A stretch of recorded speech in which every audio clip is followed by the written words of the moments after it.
Good morning. I'm Steve Jurrens with your live Northeast Radio SD News for Monday, April 27th, 2026. Your news this hour is brought to you by Hahler Automotive in Webster, South Dakota. Cruise through brand new certified used and premium classic vehicles online at hahlerauto.com. World-class service, hometown friendliness.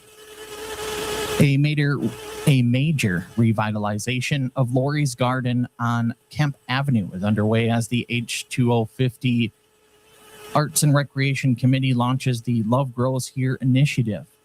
City crews have already removed aging pine trees in the deteriorating fence to prepare the space for a full rebuild.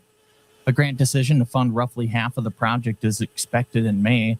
The redesigned park will feature ADA accessible perennial gardens, a picnic and pergola area, redesigned adult swings, an art wall, and memorial mosaic, and interactive digital displays that tell the park's story. Mike Lucan originally donated Laurie's Garden in memory of his wife, Laurie, who died in a car accident when their daughter was just 4. Organizers say the project honors her legacy by creating a welcoming, community-centered space. Donations are being accepted through the Watertown Area Community Foundation. The City of Watertown begins Phase 2 of the 2026 Neighborhood Street Reconstruction Project today on 5th Avenue North. Work is scheduled to continue through September 11th, weather permitting. Phase 1 remains closed from Broadway to Highway 81, while Phase 2 closes Skyline Drive from Broadway to Highway 81. Crews plan to keep 3rd Street Northwest open until after May 20th, when possible, and either Broadway or Maple will remain open throughout the project. The reconstruction includes new roadway resurfacing, curb and gutter, sidewalk, storm, sewer, sanitary sewer, and water main replacement. Residents are asked to avoid parking on 5th Avenue North and use streets instead. Driveway access will be limited during underground work, though contractors will provide access when feasible. Motorists are reminded to follow all traffic control signs and flaggers near the construction zone. A Sunday evening fire northwest of Brookings caused an estimated $350,000 in damage. Crews were called just about 5 o'clock to a home on 30th Avenue West after the occupant reported a fire that started on the exterior and spread inside. All occupants and pets made it out safely. The American Red Cross is assisting 2 displaced renters. No injuries were reported, and fire crews remained on scene for about 3 hours. The Brookings Fire Department is investigating the cause. The South Dakota Department of Transportation is reminding the public that campaign signs are not allowed on state highway rights-of-way. Operations Director Craig Smith says illegal signs become more common during election cycles and can distract drivers from important roadway information. State law allows only official highway signage in these areas, and any political signs placed along state highways will be removed. Individuals may reclaim removed signs by contacting their local SDDOT office. City ordinances do not override state jurisdiction.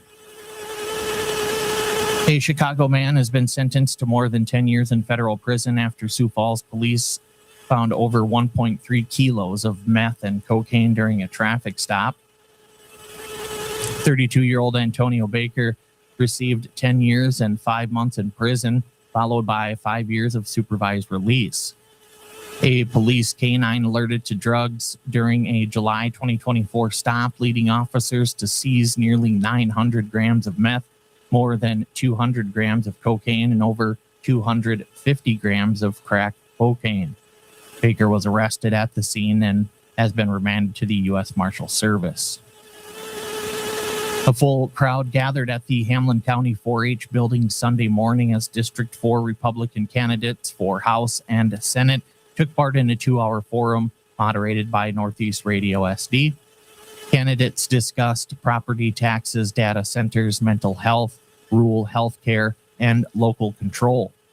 House candidates Fred Deutsch, Kent Rowe, Dylan Jordan, Gary Udeberg, and Ryan Cole outlined priorities ranging from constitutional governance to agriculture and education. Senate candidates Tim Bagalka and Senator Stephanie Sauter highlighted their experience and focus areas. The forum wrapped with closing statements ahead of the June primary.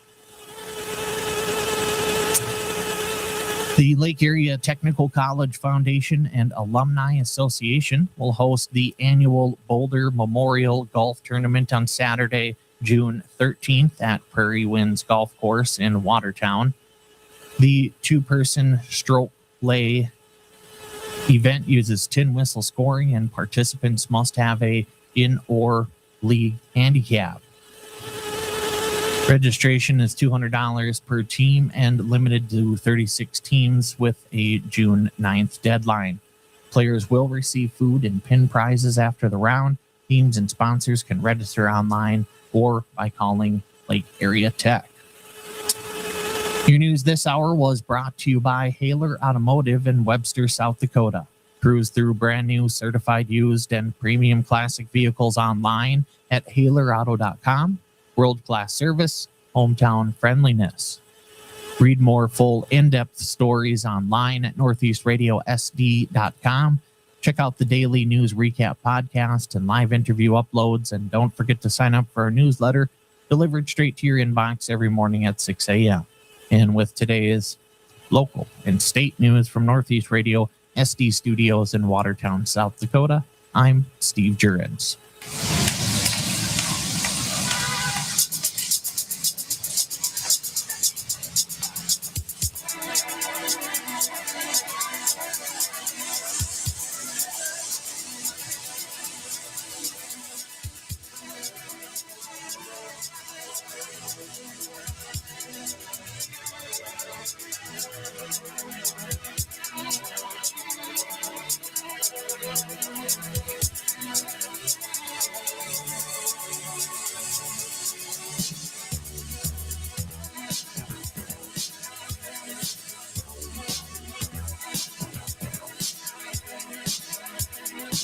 Sometimes you're better off dead. There's a gun in your hand that's pointing at your head. You think you're mad, too unstable, kicking in chairs and knocking down tables in a restaurant.